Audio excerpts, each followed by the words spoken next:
on se retrouve pour continuer la lecture d'un nouveau chapitre de Harry Potter. Harry Potter à l'école des sorciers, on est toujours sur le premier tome.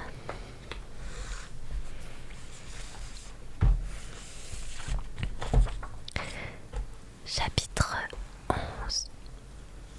Le match de Quidditch.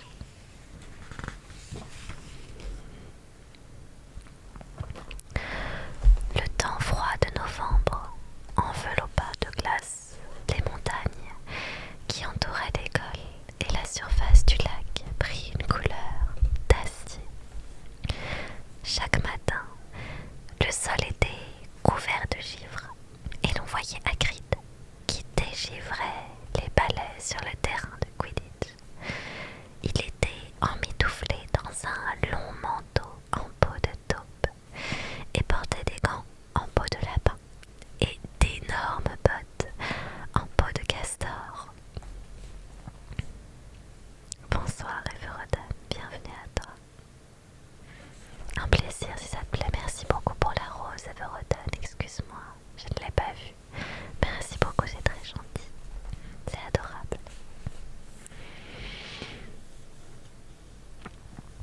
La saison de Quidditch avait commencé. Le samedi suivant, Harry allait jouer son premier match après des semaines d'entraînement. Gryffondor contre Serpentard. Si Gryffondor gagnait, son équipe prendrait la deuxième place du championnat. Presque personne n'avait vu Harry s'entraîner. Il était devenu l'arme secrète de l'équipe et Dubois le gardait soigneusement à l'écart. Il y avait eu des fuites cependant et l'on savait qu'il jouerait au poste d'attrapeur. Harry ne savait pas ce qu'il y avait de pire pour lui, ceux qui lui affirmaient qu'il allait être brillant ou ceux qui lui promettaient de le suivre avec un matelas pour amortir sa chute. En tout cas, l'amitié d'Hermione avait été utile à Harry. Elle l'avait aidé à faire ses devoirs pour compenser le temps qu'il passait à s'entraîner et elle lui avait également prêté le Quidditch à travers les âges, dont la lecture s'était révélée très instructive. Harry avait notamment appris qu'il existait 700 fautes possibles au Quidditch et qu'elles avaient toutes été commises au cours d'un match de la Coupe du Monde en 1473, que les attrapeurs étaient généralement les joueurs les plus petits et les plus rapides et qu'ils étaient exposés aux accidents les plus graves, que les arbitres avaient parfois disparu pour réapparaître des mois plus tard dans le désert du Sahara et qu'enfin on mourrait rarement au cours des matchs de Quidditch. Hermione avait un peu moins et était un peu moins à cheval sur le règlement depuis que Harry et Ron l'avaient sauvée du troll et qu'elle se montrait beaucoup plus aimable.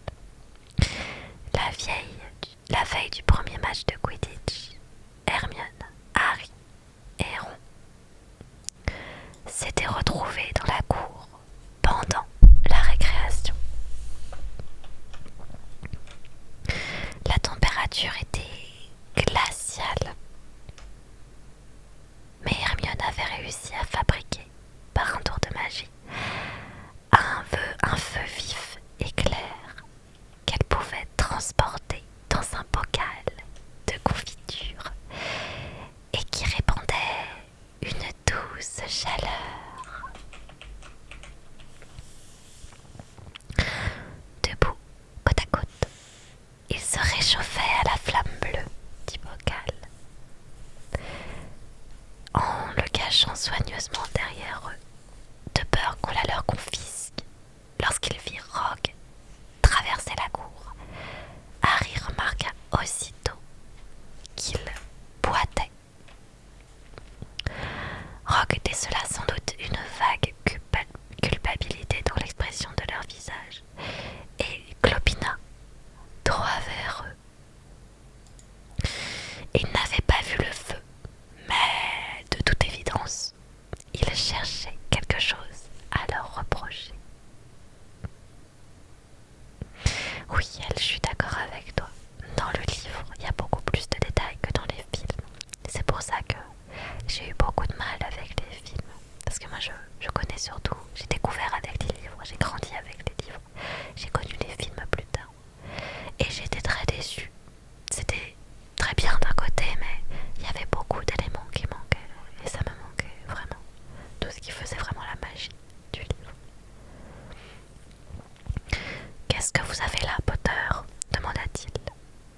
Donnez-le-moi, et j'enlève 5 points à Gryffondor. Ça, c'est une règle qui vient d'inventer, marmonna Harry en colère, tandis que Rogue s'éloignait en claudiquant. Je me demande ce qu'il s'est fait à la jambe. Je n'en sais rien, mais j'espère que ça lui fait mal, diront d'un ton amer. La salle commune de Gryffondor était particulièrement bruyante. Ce soir-là, Harry, Ron et Hermione étaient assis près de la fenêtre. Hermione vérifiait leurs devoirs pour le cours des sortilèges. Elle ne les aurait jamais laissés copier sur elle. Sinon, comment feriez-vous pour apprendre quelque chose? Mais elle leur donna quand même toutes les bonnes réponses en relisant leurs notes. Harry ne tenait plus en place. Il voulait récupérer son livre en espérant que la lecture l'aiderait à se détendre avant le match du lendemain. Et d'ailleurs, pourquoi devrait-il avoir peur de Rogue? Harry annonça à Ron et à Hermione qu'il avait l'intention d'aller voir Rogue pour lui demander son livre. Moi, je reste ici, répondirent en chœur les deux autres. Harry était convaincu que Rogue ne pourrait pas refuser si d'autres professeurs étaient présents et entendaient sa requête. Il descendit dans la salle des professeurs et frappa à la porte. Personne ne répondit. Il frappa à nouveau. Toujours rien. Rogue avait peut-être laissé le livre dans la salle. Après tout, il pouvait bien jeter un coup d'œil. Il entr'ouvrit la porte, regarda à l'intérieur et se figea d'horreur. Rogue et Rusard étaient seuls dans la pièce. Rogue avait relevé sa robe de sorcier au-dessus des genoux et Harry vit une blessure sanglante sur une de ses jambes. Rusard avait préparé des pansements et les donnait à Rogue. Merci beaucoup Claude, c'est très gentil. Merci Libo pour le follow. Bienvenue à toi. Sale bestiole, disait celui-là. Comment voulez-vous qu'on surveille ces 3 têtes à la fois? Harry essaya de refermer la porte en silence, mais Potter, le visage déformé par la fureur, Rogue laissa aussitôt retomber le bas de sa robe pour cacher sa jambe. Harry sentit sa gorge se serrer. Je voulais simplement vous demander si je pourrais reprendre mon livre, balbutia-t-il. Sortez, sortez immédiatement. Harry s'éloigna aussitôt, avant que Rogue ait eu le temps d'enlever d'autres points à Gryffondor et remonta l'escalier 4 à 4. Alors, tu l'as eu ton livre?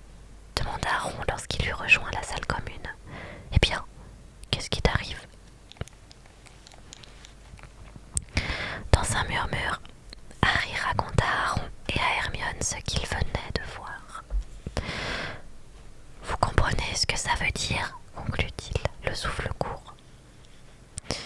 Il a essayé de passer devant le chien à 3 têtes le soir d'Halloween. C'était là qu'il allait quand on l'a vu. Il essaye de s'emparer de ce que garde le chien.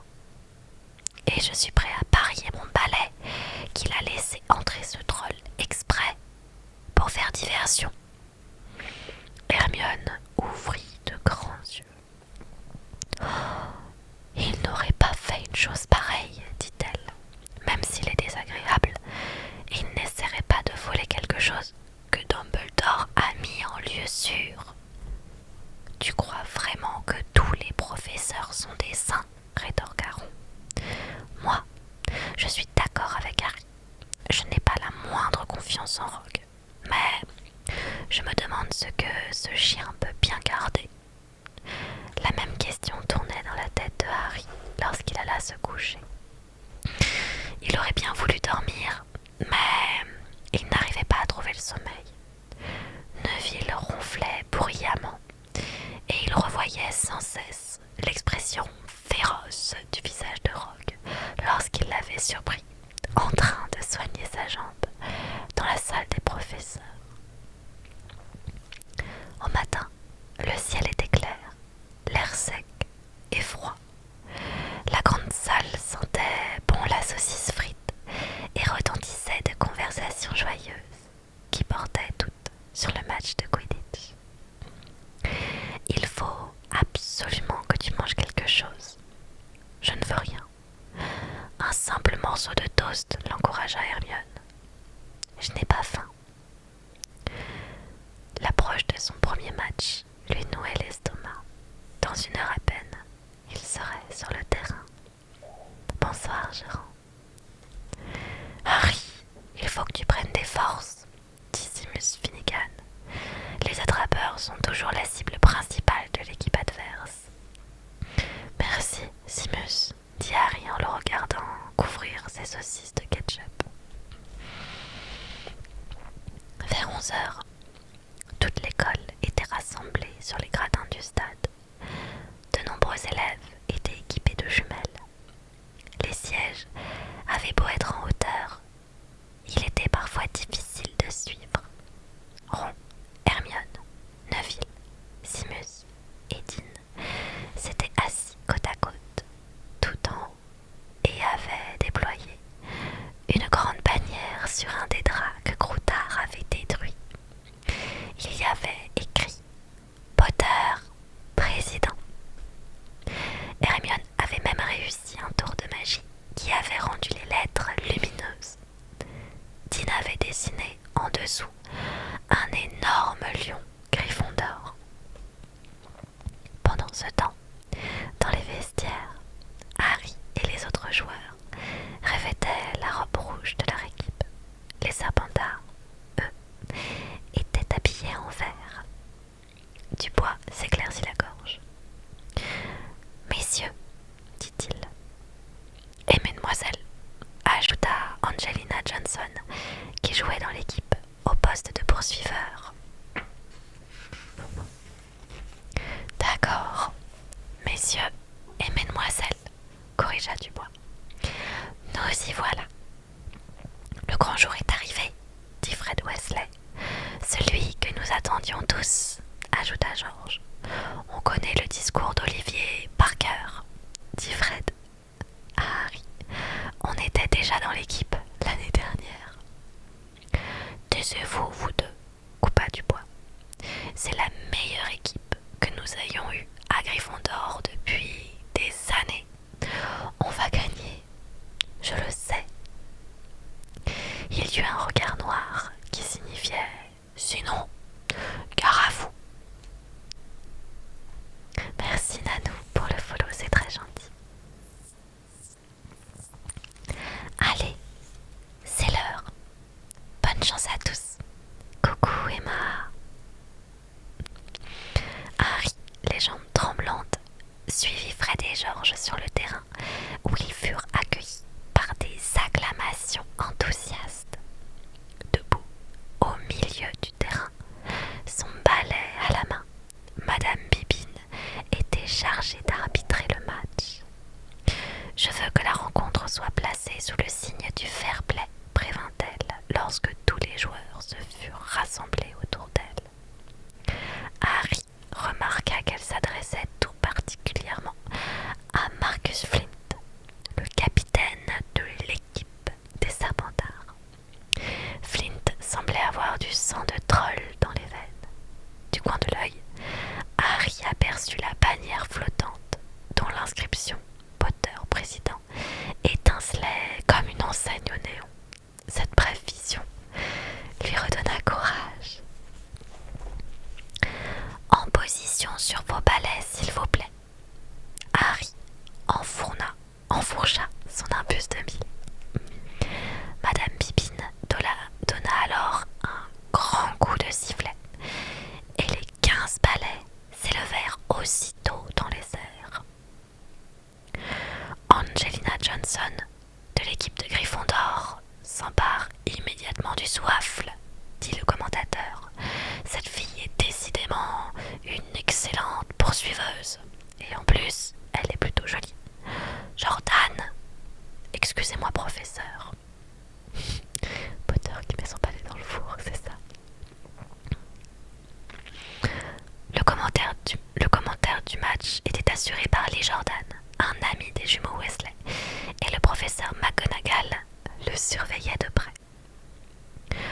Angelina passe à Alicia Spinett, qui jouait l'année dernière comme suppléante.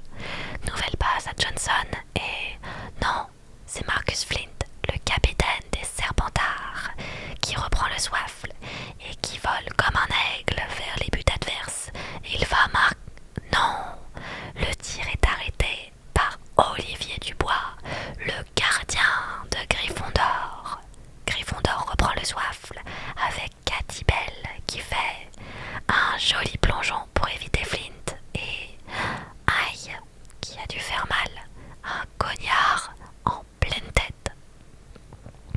Le soifle au Serpentard. Adrien Pousset se précipite vers les buts, mais il est arrêté par un deuxième cognard envoyé par Fred ou George Weasley. Impossible d'être plus précis. En tout cas, c'est un joli coup du batteur de Gryffondor et Johnson reprend le soifle sans aucun adversaire devant elle. Elle vole vraiment, c'est le cas de le dire. Elle évite un cognard. Les buts sont devant elle. Vas-y Angelina. Bletchley, le gardien de but, plonge et Gryffondor marque. Sur les gradins, les supporters de Gryffondor saluèrent l'exploit avec des cris de joie, tandis que les partisans des Serpentards se répandaient en lamentations. Poussez-vous un peu là, Hagrid. Ron et Hermione se serrèrent pour laisser à Hagrid la place de s'asseoir à côté d'eux. Je regardais depuis ma cabane, dit Hagrid en tapotant une grosse paire de jumelles accrochée autour de son cou. Mais c'est pas la même chose que d'être dans le stade. On n'a pas encore vu le vif d'or. Non, dit Ron. Harry n'a pas eu grand-chose à faire pour le moment.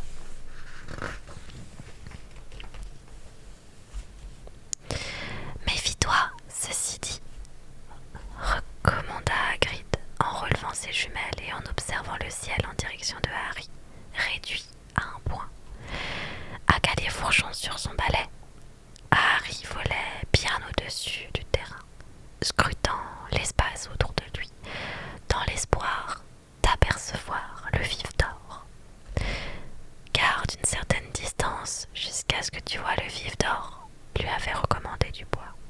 Tâche de ne pas te faire attaquer, sauf si tu ne peux pas faire autrement. Lorsqu'Angelina avait marqué le premier but, Harry avait fait quelques loopings pour manifester sa joie. Mais il n'avait pas encore eu l'occasion d'intervenir dans le jeu. Puis, soudain, un éclat d'or brilla dans l'air. Mais c'était un reflet d'une montre des frères Weasley. Harry vit alors un cognard foncer sur lui comme un boulet de canon, mais il parvint à l'éviter et Fred Weasley se lança à sa poursuite. « Ça va, Harry !» cria-t-il, furieux, en envoyant le cognard vers Marcus Flint. Serpentard reprend le soifle, dit les Jordan. Le poursuiveur poussait. Évite de cognard. Les deux frères Weasley et Belle, la poursuiveuse, et fonce vers. Attendez un peu. Est-ce que c'était le vif d'or?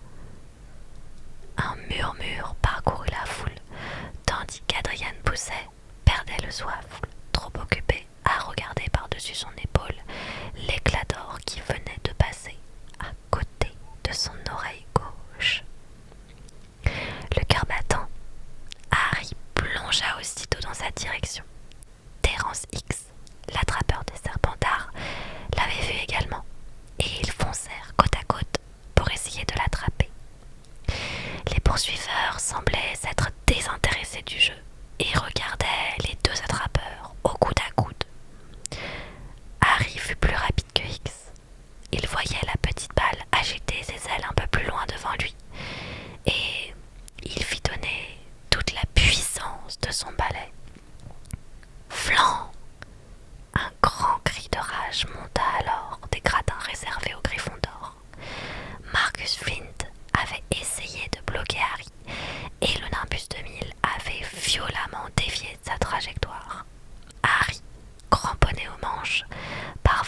justesse à se maintenir sur son balai. Faute, hurlèrent les supporters de Gryffondor. Madame Bibine rappela Flint à l'ordre et ordonna un coup franc en faveur des Gryffondor. Bien entendu, la confusion qui régnait sur le terrain avait permis aux vifs d'or de s'échapper. Renvoyez-le, hurla Dean Thomas dans les gradins. Carton rouge. On n'est pas au football, l'interrompit Ron. On ne peut pas renvoyer les joueurs au Quidditch. Et d'abord, qu'est-ce que c'est un carton rouge? Mais Hagrid approuvait Dean. On devrait changer les règles. Fint aurait pu faire tomber Harry de son balai. Lee Jordan avait du mal à ne pas prendre parti. Donc, avec cette scandaleuse tricherie, Jordan, protesta le professeur McGonagall. Je voulais dire, après cette faute révoltante, Jordan, je vous préviens. D'accord, d'accord. Flint a failli tuer l'attrapeur de Gryffondor, ce qui aurait pu arriver à n'importe qui. Et donc, Gryffondor bénéficie d'un penalty repris par Spinette.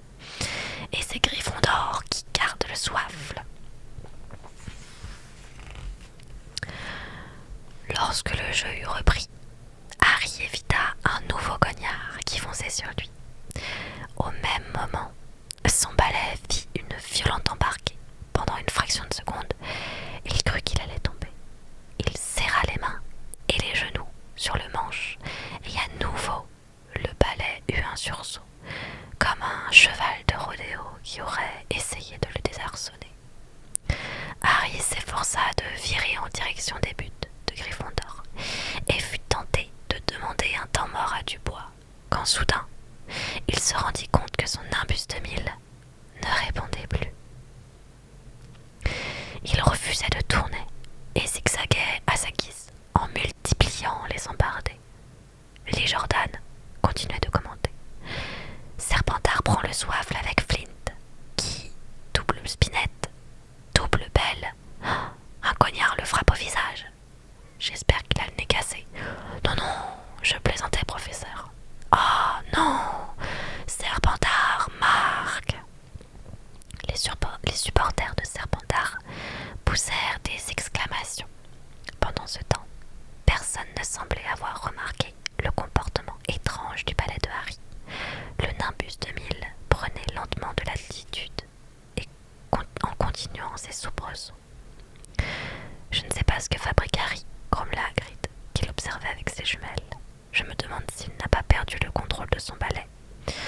Ça m'étonnerait pourtant. Brusquement, des doigts se pointèrent en direction de Harry. Son balai s'était mis à tourner sur lui-même, et il parvenait tout juste à se cramponner aux manches. La foule laissa échapper une exclamation de terreur. Le nimbus de mille venait de faire une embarquée plus violente que les autres, désarçonnant Harry, qui avait réussi à se rattraper aux manches d'une seule main et restait suspendu dans le vide. Merci beaucoup, Coralie. Merci beaucoup, c'est très gentil. C'est adorable. Merci beaucoup. De la positivité. Waouh! Merci pour ta positivité.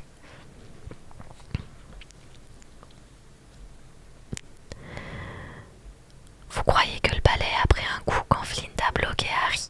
S'inquiéta Simus. Impossible, répondit Hagrid d'une voix tremblante.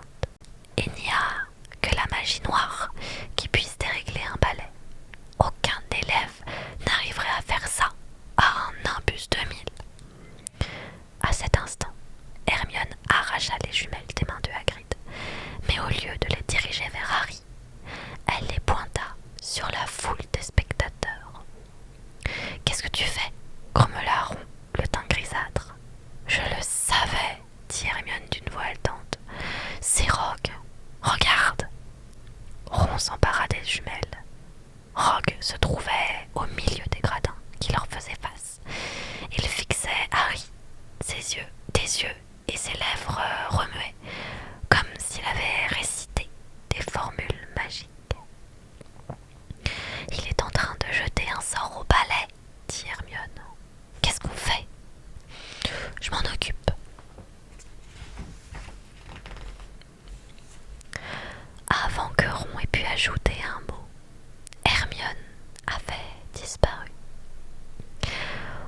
les jumelles vers Harry.